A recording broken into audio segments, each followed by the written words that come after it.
Hey everybody, it's Heidi Fang here, and I'm joined with our Review Journal sports columnist Ed Graney, and now we're going to break down the Raiders offense and what we saw from them from the 2021 season. We're going to get into the grades here, Graney's grades, and it's time to look at the offensive line, Ed, the good, the bad, and the ugly. So to start it off here, Ed, let's get your evaluation of the offensive line. What grade did you give them?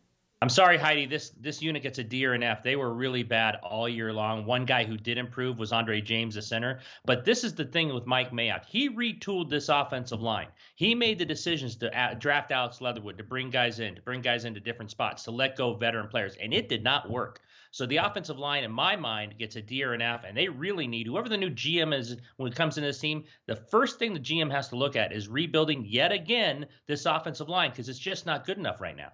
Ed, let's move on to the wide receivers now. Of course, it's going to look like the Raiders will have to retool here and get a new number one wide receiver. But when you look at the overall group, including the tight ends, what kind of grade do you give them there?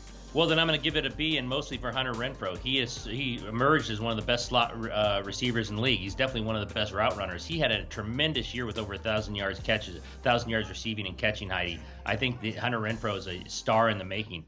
Let's be honest, though. No one could have predicted what happened with Henry Ruggs in that car accident. No one foreshadowed that, which means what do they need in the future? They have to get a number one receiver, either in the draft or free agency. They don't have one of those right now.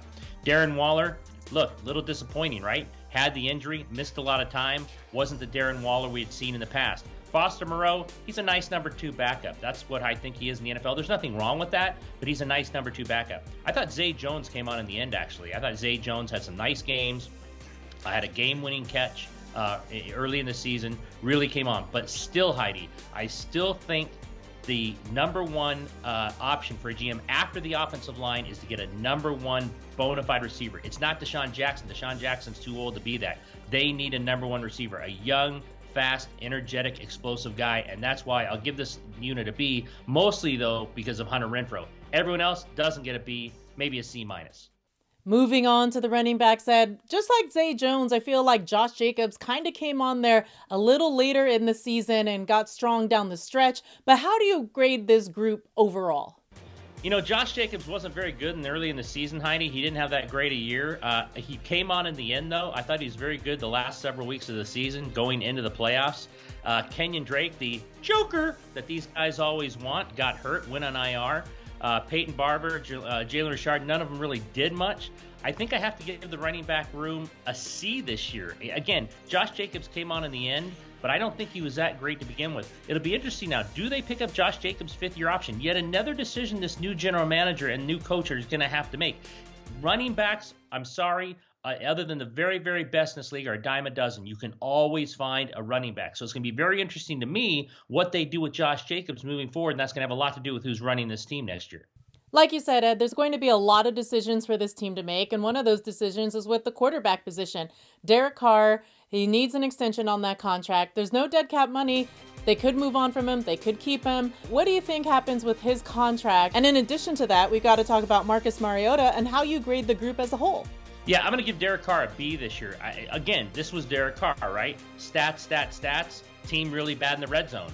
A lot of that's on the quarterback. Stats. 8th year, one playoff appearance in which he started. He was hurt the last one, got the loss. Still hasn't had a playoff win. That might seem unfair to people. That's the position he plays. He plays one of the most, if not most important positions in all of sports, quarterback. You have to win, you have to get the playoffs, and you have to win in the playoffs. He hasn't been able to do those last two. Now, he has great stats. He has great stats every year. But they were really bad yet again, especially at the end of the year in the red zone. And a lot of that is on the quarterback. Marcus Mariota, we didn't really get to see much of him. They tried to put him into packages late in the year. Here's the thing about Derek Carr. If they move on from him, they're probably going to need a bridge unless they can really land one of these top free agents. You can't really count on that, right? Because a lot of teams, let's say Aaron Rodgers, for whatever reason, becomes available. Well, the Raiders wouldn't be the only team wanting Aaron Rodgers, right? They didn't really have to bid against people. You could be looking at a situation, either you extend Derek Carr, which would mean a contract in the $30 to $40 million range. That's what he would be worth on the open market, and maybe keep Mariota. Or, I don't know, you use Mariota as a bridge before you can draft someone or find someone else in the free agent market. The head coach has to decide who he wants as his quarterback and convince the new GM that this is the way we should go. Derek Carr, to me, is a top 15 quarterback in this league. He's a very, very good quarterback, but they have not had any success in the playoffs under him, and other than the stats and numbers he put up, they haven't won at a high level until this year. If there's a guy named Aaron Rodgers open because you brought up the name and he's available, do the Raiders move on from Derek Carr if they can get Aaron Rodgers? What if he wants out? What if what would Aaron Rodgers be worth on the open market? If you decide to move on from Carr, I think those are options you have to look at. Now, it might end in 2 seconds with a conversation and Aaron Rodgers won't leave Green Bay or you're not going to get him anyway. But I think you always have to go down that road if you decide to move on from Carr. If you keep Carr, like I said, if you ask any agent out there, him on the open market is $30 to $40 million. Let's be honest. They've underpaid Derek Carr recently at $20 million. No matter what I said about him not winning, it's all about what you're worth on the open market. And a top 15, top 10 quarterback is worth more than he's making this year. So he's going to get money on an extension. He's going to get a big raise no matter who his next employer or the Raiders are still employer next year.